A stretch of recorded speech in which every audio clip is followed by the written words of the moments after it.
All right. So excited today to have part two of our development series. Today we have Natalie Winkelfoos, who's the Associate VP for Athletics and Advancement, Delta Lodge, Director of Athletics and Physical Education at Oberlin College. Welcome, Natalie. Thank you. Thank you for having me. Yes, we are so excited. So, Natalie, being in Division Three, I know a little bit about you and your path, but for those who maybe this is the first time seeing you, why don't you tell us a little bit about yourself? Awesome. Excellent. Hey, name's Natalie. I love Division Three. I love everything about it. I was a Division Three student athlete. My alma mater is Baldwin Wallace University. Go women's basketball. And then I went off for my undergrad and I got my master's degree in higher education administration, thinking I would go a more student affairs route, but gosh darn it, I'm an athlete through and through. It's how I identify.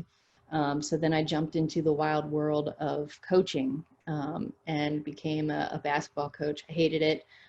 It's hard. So then I decided I'll be the coach's boss. So that's when I jumped shark, went to the dark side of administration, and I have been, I've been proud and privileged to be the athletics director at Oberlin College for the last 8 years. Awesome. Well, again, we have you today as part two of our development series because you are the wizard whenever it comes to development. So we thought you'd be the perfect person. So I know you've got some slides to kind of run through with us. So I'll allow you to kind of get started, and then maybe at the end we'll have some time for some questions. Awesome, great, thank you. Thank you for the wizard. I think I'm going to coin that. So now everybody out there, just call me the wizard from here on out. Winkelfoos wizard, got it. Right. Thank you for that. The other thing that I should have mentioned is I like to swear. So, you know, F-bombs are part, I guess, of my identity as well. But I do have another favorite F word in my repertoire, and that is fundraising. So I will be sharing some information and just how kind of we've grown our annual efforts and major gift efforts at Oberlin quite substantially since I've taken the reins, and it's been a labor of love and definitely a team effort from everyone around. So we'll jump right into it. That sound good? Sounds perfect. All right, let's do this. Let's F-bomb, let's explode here. All right, so hopefully today, one of the takeaways, there's my girl, Megan Rapino, whoop, whoop. Yeah. I hope that you'll have some takeaways about how you can be a better fundraiser, which, you know, I would never consider myself a fundraiser. I'm more of a storyteller and a connector. I am finding opportunities for those who have the resources to give their money away, to make a greater impact in the world. So really, I am the storyteller. Oh, geez. Did you guys get that? Yes. Did you see my computer go to sleep? Yep, we did. It's fine. All right. We'll try to not let that happen anymore. All right. So if we go back into the past, you think about the AD role decades ago, and it was, you know, a coach who went to an administrator who had some internal operations skills, who were really thinking about, you know, making sure the buses arrive at the station on time, the light bulbs are beaming and all that kind of good stuff. And now I think in our world now, this position has really turned into a professional administrator role.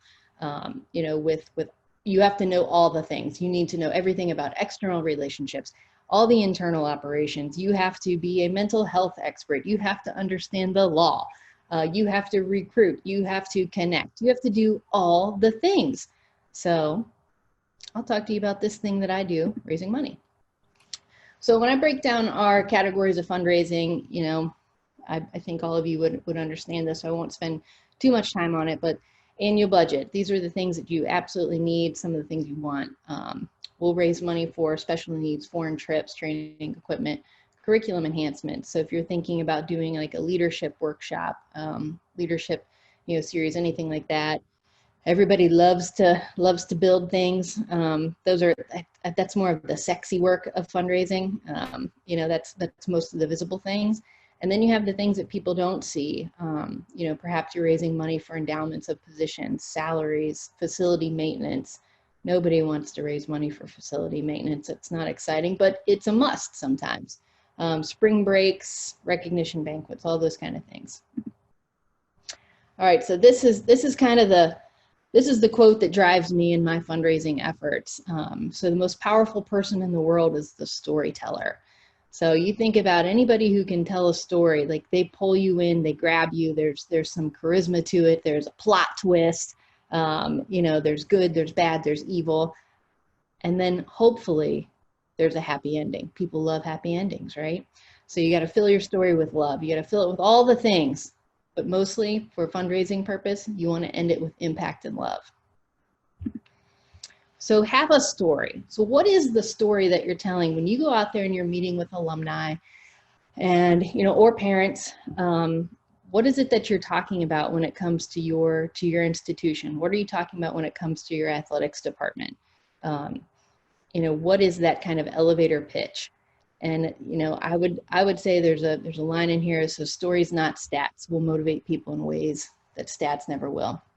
I think sometimes we get stuck on, you know, the athletic prowess of the athletics industry, right? Wins, losses, first here, you know, broke this record, and all that stuff is great. But when you can kind of strip down that, athletics to its core is about education and leadership. So really talk about the person and the people that are driving the story. You know, I think one of the most important things in being a fundraiser is listening. And I know you want to sit down with that person, you connect with them, and you're so excited to tell your story that you jump in and you haven't even asked, you know, anything about their experience. So I would say the greatest thing you can do is just sit and listen. Let them tell their story first. There's one of our donors that has become very significant.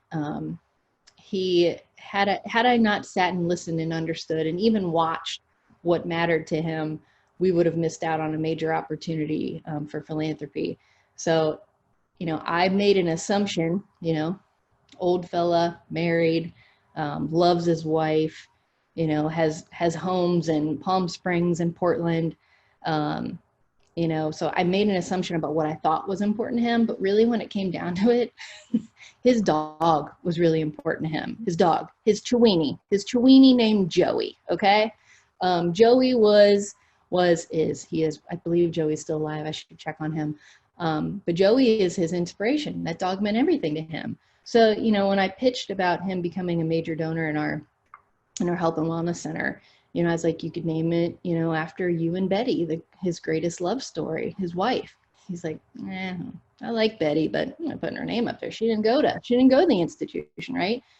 So, and then we got into a conversation about when he was at Oberlin, like there were traditions. So I kept watching him pet his dog as he was telling the story and like so attentive with his dog. So the next time I went to visit him, I came with, you know, kind of the drawing, the rendering of the space that we were going to name after him. And it was named after Joey. So it was Joey's Lounge. We also have we had a bust of Joey kind of created. So the new tradition was going to be, you come in, you get your head right, you get into a feel-good space, you pet Joey, you move on, you work out. So we have a lounge named in our facility after Chiweenie. So there's that, right? You know, the other aspect would be a story that comes to mind is typically, you know, it's a bit more challenging to raise money on the women's side of things. So then you have to twist your tail to maybe some more male-driven donors. And, you know, this is, I think this is appropriate to share. I mean, it's my life. This is what happened, right? This guy made his money through maiden form, so bras. So clearly supporting women is a thing. Sure. So we offered him the opportunity to create some women's funding, a support fund. He was all about it. He thought it was funny. He thought it was entertaining, and he was right. Like he has, you know, he was raised by women. So like he really is into kind of the girl power kind of a group. So he became one of our also, you know, kind of just random things of listening and you make a connection, right? So again, you know, what's your story? Is it dramatic? Is it inspirational? Is it educational? Who are the characters? You know, and does it include a happy ending, not just for the athletics department, but is it a story that the entire institution will enjoy? Is it an impact that more than just one person can get? So some of the main characters. So on our campus, some of the main characters for me that it's important to have really good relationships with, I report directly to the president. So she is my go-to. If she's not on board with an effort that I would like to go after, then I'm kind of running down the wrong path here. But she's typically on board because she's awesome. So then I have the VP of Development Advancement. It's changed its name now. But you know, there's also a lot of communication that needs to happen between myself and this position in person, because I want those priorities to be aligned. I don't want to be stepping on anybody's toes. Just in the process of donor stewardship, cultivation. You know, I don't want to go out and make an ask of something that they have an idea for something else for. So that's a relationship that I have. And then I'm very fortunate that within my staff, I have my number two. Part of his responsibilities is to really operate the annual fund efforts, the logistics, solicitation calendars, event schedules, things like that. I'm also very fortunate that I have two liaisons in the advancement office. So I have one on the major gift side. Will's my guy. He's the lucky one that gets to travel with me and make sure I'm fed. I can get a little hangry on the road, Miriam. You know, it's like, keep me fed and I'm a happy girl. And then we have Lisa in the annual fund, and this is really the part of the fundraising that makes us go. This is the everyday needs, making sure that our operations are running. So she helps us with our solicitation efforts. She's also great with those younger alums as well. And then we have a relationship in the alumni office. So we're all connected and working on the same page here. Heisman Club board. So this is my affinity group. I would say that the selection of these board members is absolutely critical. Making sure your bylaws are going to allow you to make some movement. Perhaps if somebody isn't performing, do you have a performance chart of your board members? Is it stated clearly that giving is an expectation? These were things that didn't exist within our Heisman Club board before I kind of wrapped my arms around it. You have to make sure that people are gonna share the same values and vision. Parents. Parents are an interesting one, right? This is a dance that I'm still trying to navigate and figure out. I do my best to avoid parents, but these are people who are also used to paying for the athletics experience. Just with the explosion of club sports, travel teams, all these things, like they understand you pay to play a little bit, right? But there could be some expectations that they have on their side if they make a gift. So I've found myself in those situations as well. So mostly I do a lot of, hey, how you doing? Here's our story. Here's the thing. And then I walk away. This is where it's helpful to have a number two in that position that then can have those conversations. And then it's made very clear that, we would like you to participate in our philanthropic opportunities, but it does not equal playing time and things like that. Corporations, thinking about who do you have relationships with the institution. We have the wonderful university hospitals in our backyard. So they've become our team doctors. They also have a great relationship with the NFL, so with Cleveland Browns. So there's a lot of collaboration and money sharing opportunities there. So thinking about those people that are around you. And foundations, foundations like to give money away. So sometimes it's worth taking a chance and writing a letter, making sure it's a good story being told there on the paper. And sometimes you'll end up with an $8 million gift, which is what happened for good old Oberlin from this lovely Knowlton Foundation. Board management, we talked a little bit about this. I would just say, again, making sure that folks understand compliance and confidentiality. If you're going to have a board, in my opinion, that works and is effective, there's going to have to be a lot of trust that you can talk freely in those meetings and conversations, and making sure that you're being transparent about priorities and institutional goals. All right, so being a story, building relationships, absolutely critical. You have to make sure those are solid. So again, I mentioned between the athletic director and the direct report, that happens to be my president. So the AD and the coaching staff, making sure that the coaching staff really understands like what's driving the athletic director to go out and raise money. It's not because he or she gets to jump on a plane and go to fancy events or, you know, have to go to. Sometimes it feels like, I think they can forget sometimes that being in an airplane or airport like isn't all that enjoyable, but the work is, and it's important, and you're doing it for them. And making sure they can be a part of the process as well. I mean, they're main characters of your story that you're telling. The institutional development office, absolutely. If there's no trust between there, you're not going to be able to lift this off the ground. And in the campus community, I think that there's oftentimes athletics becomes the target of why did they get this? Why did they get that? Without the understanding of we got this because we worked for it. You know, we got this because we built relationships with our alumni. We got this because we're consistent with our relationship building and our storytelling. So making sure those are solid, solid, solid. All right, so how do you build the relationship with the development office? I'm sure these are no secrets or tricks to the trade. Really, it's just, I find it the best way to build a relationship is just being authentic, being honest and transparent about, you know, the priorities of the department. Are there sport specific goals?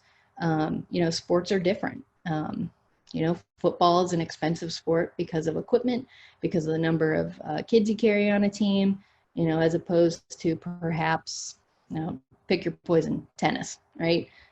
Just different equipment. Although that tennis string, it's expensive. Yeah, so be a visible teammate with the development office.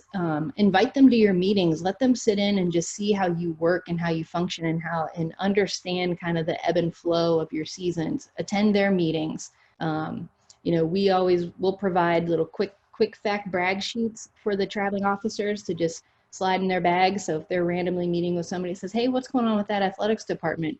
They may not know, right? It may not be that connection. So they just whip it out and they'll say, well, let me tell you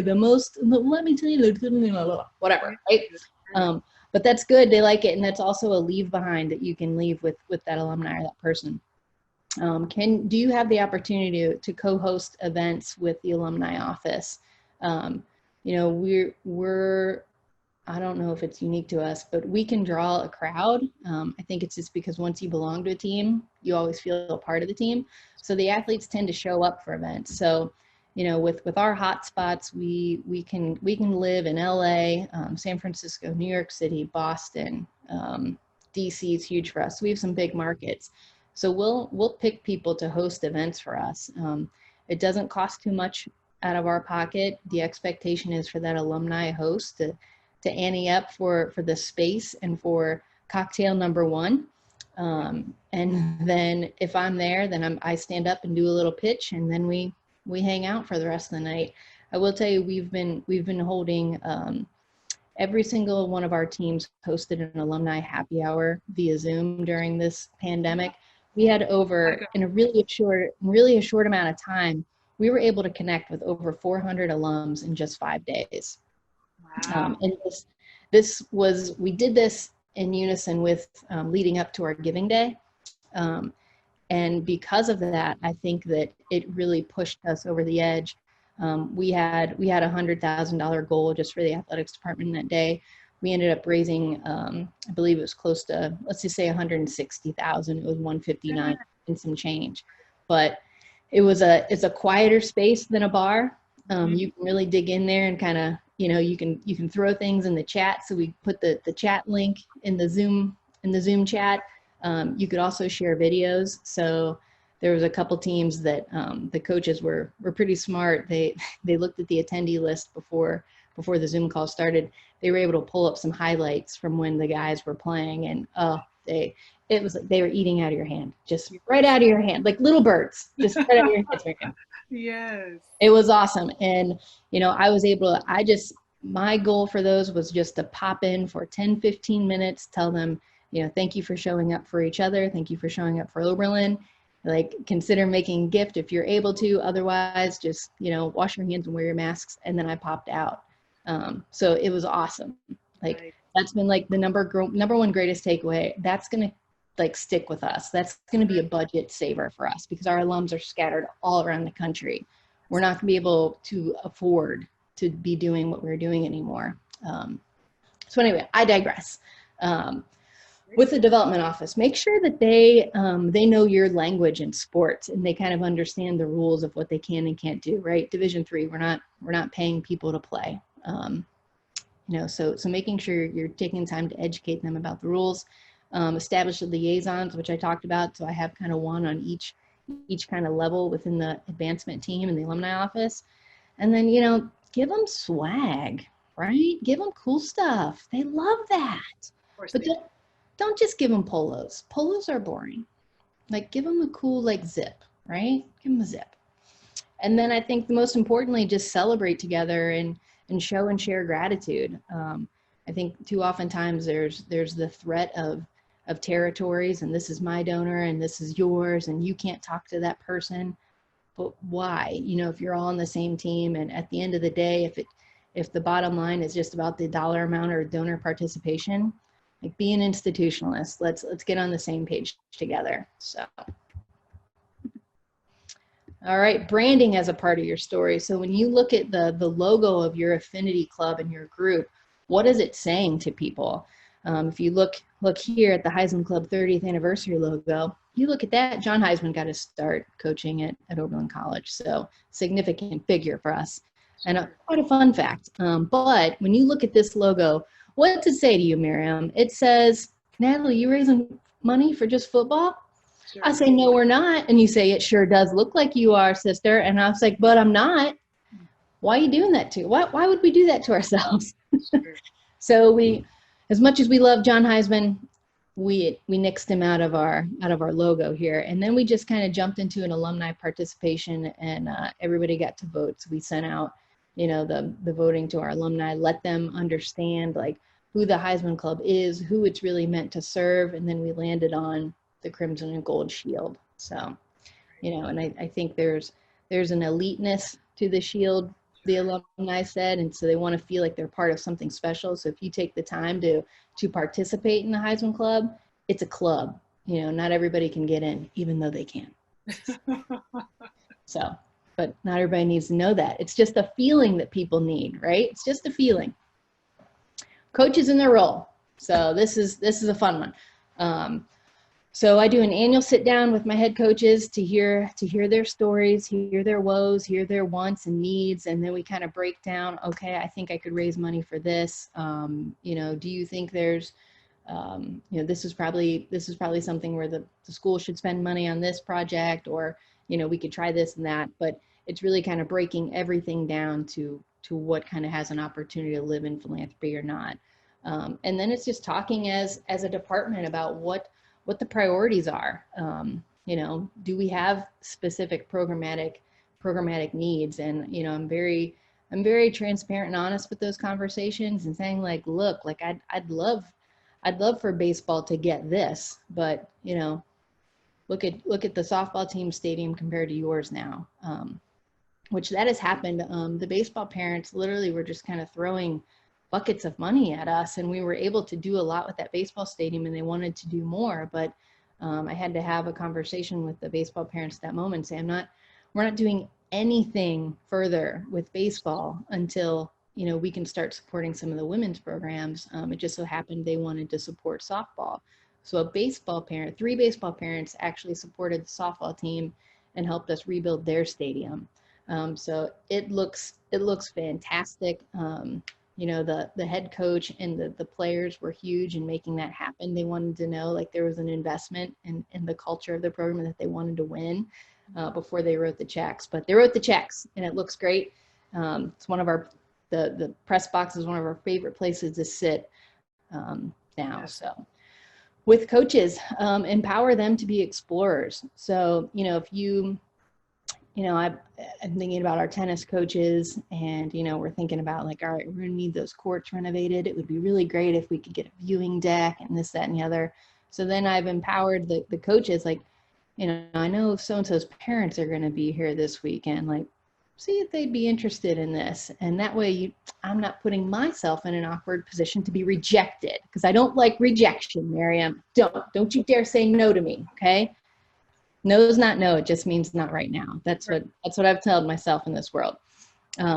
But what kind of information can the coaches also provide you about the family habits? Like, where do they vacation? Does the kid have a car on campus? What kind of car is it? Are they paying for to take their student on spring break plus, 6 of their teammates? So if that's the case, you probably have an opportunity, right? What other kind of charitable contributions do they make? Who are those? What are their passion projects? Those kind of things. Coaches can be really great in that. And then just communicating clearly roles and processes. Do you want coaches to make asks? I don't. I think it puts them in an awkward position. So I'd rather be in that awkward position than a coach. And then, if there just happens to be, that they do get a check in their hand, what do they do with it now? Don't put it in your pocket and fold it and forget about it and then do your laundry. And then 3 weeks later, come to me with a shriveled piece of paper and it was for $10,000. But, that's happened. So don't let them do that. So the importance of stewardship. I was once told, Natalie, donors are not one-night stands. So you can't just take the check from them and never talk to them again. That's not cool, right? So don't do that. If you're going to spend time building the relationship with person, then make sure that that's a relationship that you can sustain and that you're willing to sustain. So, don't be the Eddie Haskell and, sucking up to people and then you get what you want and then you disappear. Not cool, right? So be authentic, be genuine, be who you are. True colors always come out. I think athletics has an opportunity like no other to steward a gift, to show and share gratitude. There's so many people you can get involved in that process. Do everything from phone calls, handwritten notes, social media, send them videos. Is your president in position to say thank you? I would hope so. Again, with the swag, don't be boring. Recognition at events, and it's also an easy question to ask your donor. How do you want to be thanked? And I think it's an easy question that also sometimes doesn't get asked, but you'll sometimes know. And some people are really clear, like, I want it to be an anonymous gift, right? Or they just want something simple of, can you just get me a t-shirt, right? Sometimes they want the whole experience. Sometimes it's, I want a sideline experience. I want this, and that's fine within reason. So I think also before you know that, you have to know, like, where's your line? Where's your cutoff? What feels good for you and what will never feel good for you? So tracking down major donors. This is where the partnership with the advancement office comes in. So just looking at things like, have they been consistently making previous gifts? How consistent are they? Do they have a high affinity rating? Are they family, friends, and colleagues of current donors? Like, those people, everybody's fair game. Everybody's a donor. Miriam, I'm going to send you a link after this when we get off here, and I'm going to try to make you a donor as well. Right. So, have they participated in events? Are they showing up? So hopefully there's some sort of a attendance tracking at things, like, and it doesn't have to be sporting events, but are they showing up for the institution? Do they remain engaged and connected? And if so, that's a great indicator that they'll be willing to have a conversation. And then it's up to you as the storyteller to make them a character in the story. Do they pick up the check at meals? I don't know if this is scientific, but sometimes I just sit and wait for them to move and make the move. Sometimes I just know who's not going to, and those are the hardest donors to get to make a gift. I really love the ones when the check comes, they instantly take it, and then you do the, oh no, let me get that. No, and it becomes the tug of war, which I always let them win. But most of the time. Sometimes I'm generous. But for me, that has become a pretty sweet indicator on whether or not somebody is serious about the time you just spent with them.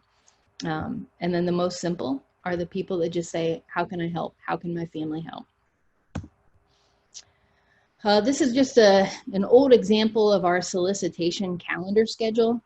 So we kind of mark it out. This is when we were making sure that we were having a monthly touch, whether it was a hard ask or whether it was just a soft, like, information email. So it really just shows you kind of the things that we were talking about, who the appeal was for, how it was going to go out, who the target audience was, and then who was going to be signing the piece. So just making sure you're staying true to those and understanding there probably needs to be some flexibility with the schedule. I always send this to our advancement team, but they know that they can tell me, nope, Natalie can't send that out today. Something else is dropping. Or if there's been, you know, like a global pandemic, perhaps you're not going to be able to stick to your solicitation calendar. So create your campaigns. So last year we finished our Party with a Purpose. We stole that from Women Leaders in College Sports. Yep. Best ideas are stolen. Yes. So in each kind of location, we ended up with an event, but we had one purpose for fundraising that year, and that was we were upgrading scoreboards.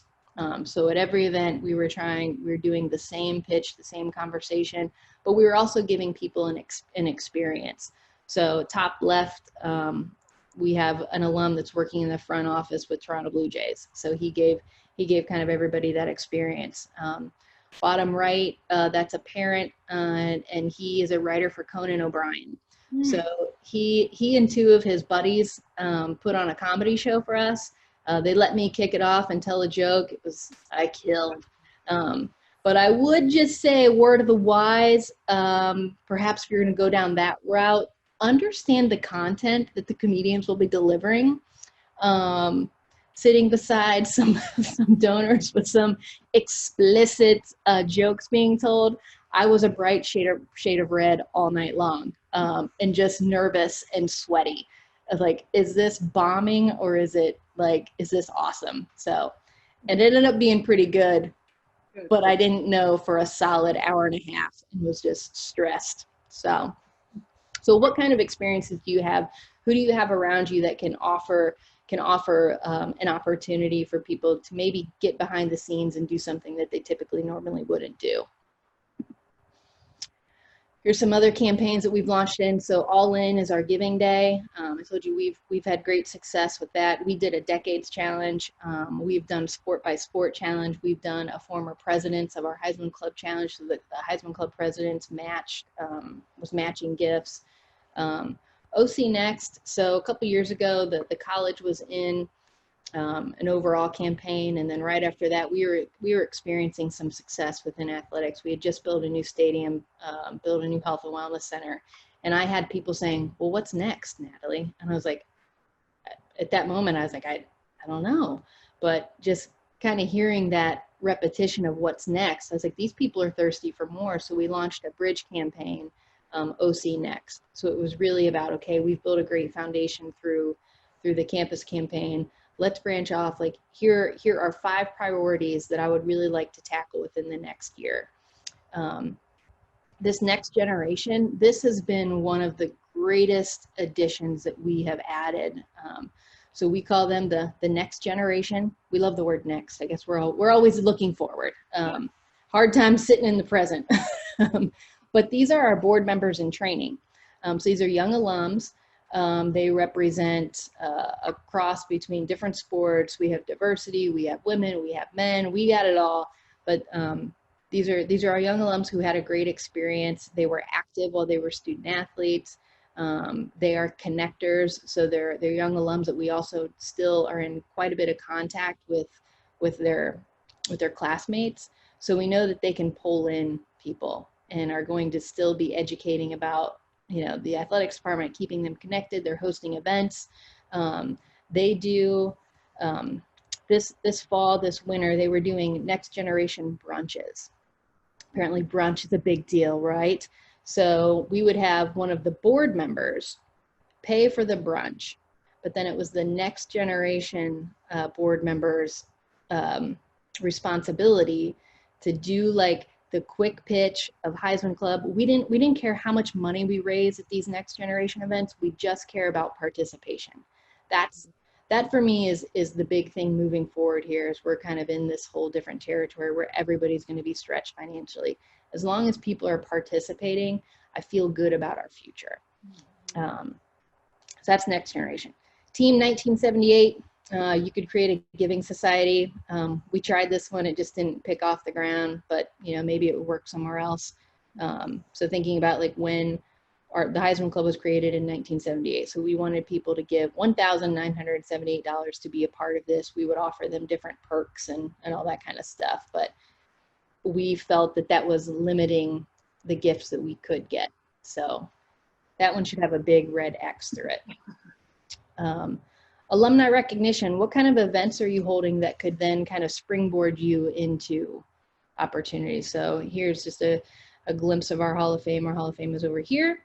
And then our Hall of Honor was its new addition. And the Hall of Honor are people that are contributing to athletics, maybe professionally, maybe that was their student athlete experience. There's a guy in our Hall of Honor who would never, ever make it into the Hall of Fame. He was not a good athlete, but he was an amazing teammate. And he went on to be a super successful businessman. There's also women. There's a number of women. I'm seeing some faces in there too. I keep talking about men, but we have wonderful women. But this is a space for them to get recognized as well. So then they get roped into all of the things kind of that the elite Hall of Fame folks do, but they just aren't able to say, I'm in the Hall of Fame. They're in the Hall of Honor. You know, maybe it's somebody that is making an incredible contribution in the world that you're just proud of. You're just proud to have them as an alum. Bring them back. Let them do, you know, let them participate in the event. The Hall of Fame and Hall of Honor events are very different. Hall of Fame is a little more formal. Hall of Honor is more like quick cocktails and, you know, short conversations, and it's a little more fun if you ask me. But so takeaways. I hope that you have gotten some takeaways. I'm sure we'll have some Q&A here, Miriam, but you know, what's your why? What's your story? What are your priorities? What are the institutional priorities? How can you create wins for both yourself and for the college or university? Who do you need at the table to create momentum for you? So who's going to be your sidekick, your advocate, your champion as to why it's okay for athletics to make some pushes in the world of advancement and alumni relations? Again, I can't harp on enough, but identifying wins for people, not just for a program, but programs. So one thing I should have mentioned within the Heisman Club is we have an unwritten rule that we don't support projects or efforts that are just for one program specifically. They need to touch at least 2 to 3 programs. So there needs to be a greater benefit. And then most of all, lead with gratitude.